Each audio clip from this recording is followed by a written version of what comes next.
Hello बच्चों, आज मैं पढ़ाने जा रही हूँ आपको आपकी कक्षा का चैप्टर 13 नए इलाके में। ये कविता है जिसके लेखक है अरुण कमल जी। अरुण कमल का जन्म बिहार के रोहतास ज़िले के नासरीगंज में हुआ था।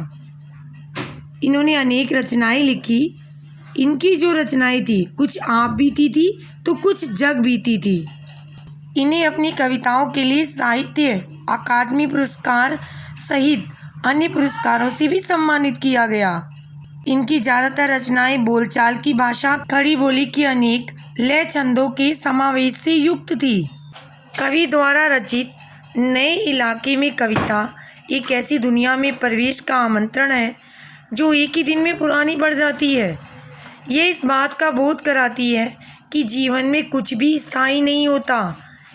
यहाँ पल पल दुनिया बनती बिगड़ती है। पल पल बिगड़ती दुनिया में स्मृतियों के भरोसे नहीं जिया जा सकता।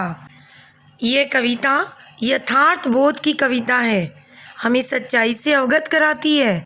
इसमें नई बस्तियों के लगातार बसने और नए नए मकानों के बनने का चित्रण है।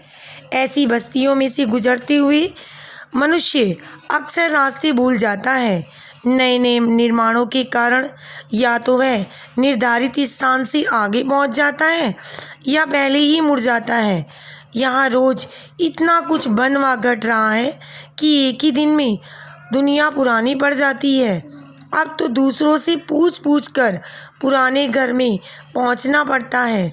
सचमुच आदमी के पास समय कम हो गया है। आदमी की पहचान समाप्त हो गई है। कोई हमें पहचान कर पुकार ले तो वह बड़ा ही आश्चर्यजनक अनुभव प्रतीत होता है। इस कविता के माध्यम से कवि हमें ये बताना चाहते हैं कि आज शहरों में होने वाली बहुत तेज प्रगति के कारण लोग आसपास के लोगों के साथ प्रेम व्यवहार बनाना भूल गए हैं।